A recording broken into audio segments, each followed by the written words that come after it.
नमस्कार. आज आपण एका खूप महत्त्वाच्या विषयावर बोलणार आहोत, फॅक्टरी आणि वर्कशॉपमधली सुरक्षा. हे फक्त काही नियम नाहीत, तर ही एक पद्धत आहे की आपलं कामाचं ठिकाण कसं सुरक्षित ठेवायचं आणि दिवसभर काम करून छान सुरक्षितपणे घरी कसं परतायचं. हा प्रश्न आपल्या सगळ्यांच्या मनात कधी ना कधी येतोच, नाही का? आपल्याला वाटतं की अपघात म्हणजे नशिबाचा खेळ आहे. पण खरंच तसं आहे का? खरं तर बहुतेक अपघात हे अचानक होत नाहीत. त्यांना घडण्याआधीच रोखण्याची संधी आपल्या हातात असते. चला बघूया हे नक्की कसं करता येतं. हे वाक्य ऐकायला कदाचित थोडं कठोर वाटेल, पण ह्यात एक खूप मोठं सत्य दडलंय. प्रत्येक अपघातामागे काहीतरी कारण असतंच. मग तो निष्काळजीपणा असेल, चुकीची पद्धत असेल किंवा माहितीचा अभाव. याचा सरळ सरळ अर्थ असा होतो की आपण कामाच्या ठिकाणी जे छोटे मोठे निर्णय घेतो त्याचा थेट परिणाम आपल्या सुरक्षिततेवर होतो.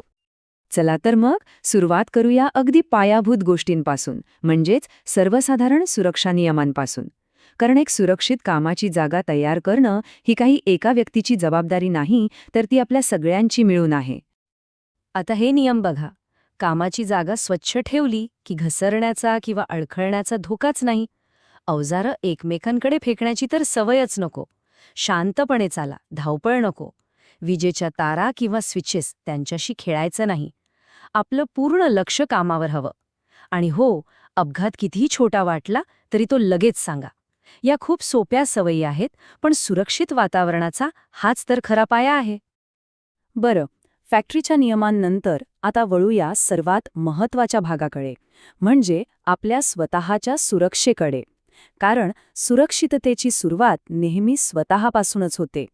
जेव्हा प्रत्येकजण सुरक्षित असेल तेव्हाच संपूर्ण फॅक्टरी सुरक्षित राहील. वैयक्तिक सुरक्षेमधली सगळ्यात पहिली आणि महत्त्वाची गोष्ट म्हणजे आपले कपडे. इथे जो बॉयलर सूट दिसतोय ना, तो फक्त एक युनिफॉर्म नाहीये.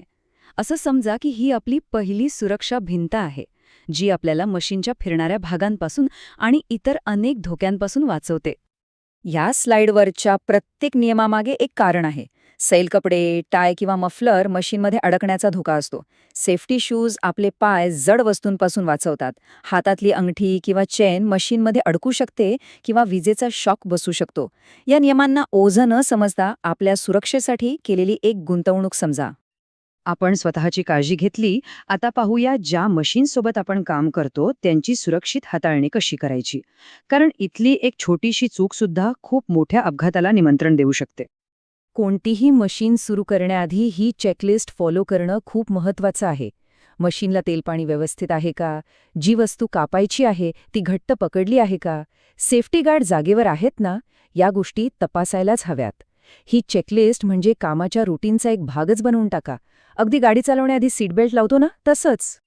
आणि मशीन एकदा सुरू झाली की हे नियम म्हणजे लक्ष्मण रेषा आहेत असे समजा. ज्या मशीनबद्दल माहिती नाही ते चालवण्याचा प्रयत्न करू नका.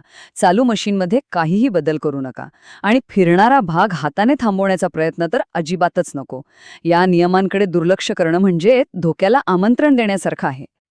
आतापर्यंत आपण धोके कसे टाळायचे याबद्दल बोललो. पण सुरक्षा पाळणं म्हणजे फक्त अपघात टाळणं नाहीये. त्याचे खूप सकारात्मक फायदेसुद्धा आहेत, जे कंपनी आणि कामगार दोघांसाठीही महत्त्वाचे आहेत. सगळ्यात मोठा फायदा म्हणजे उत्पादकता वाढते. विचार करा, एखादा अपघात झाला तर काम थांबतं. एक सुरक्षित वातावरण अशा अडचणी येऊच देत नाही. त्यामुळे काम न थांबता सुरू राहतं आणि साहजिकच उत्पादन वाढतं.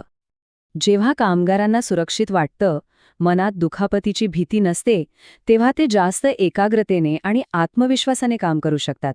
याचा थेट परिणाम कामाच्या गुणवत्तेवर होतो आणि ती आपोआप सुधारते. सुरक्षित कार्यपद्धतीमुळे चुकांचं प्रमाण कमी होतं.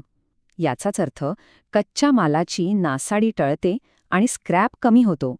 म्हणजे कंपनीचे पैसे तर वाचतातच, पण आपण आपल्या संसाधनांचाही योग्य वापर करतो.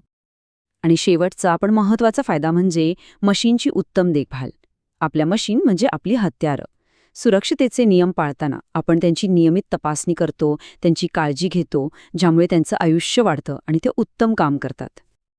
तर मग शेवटी हाच प्रश्न राहतो, सुरक्षा म्हणजे फक्त एक नियमांचं पुस्तक आहे की ती एक सवय आहे? नियम तर महत्त्वाचे आहेतच, पण जोपर्यंत आपण त्यांना आपल्या कामाचा, आपल्या विचारांचा एक अविभाज्य भाग बनवत नाही, तोपर्यंत खरा बदल घडणार नाही. चला तर मग, सुरक्षेला फक्त नियम न मानता ती आपली एक चांगली सवय बनवूया.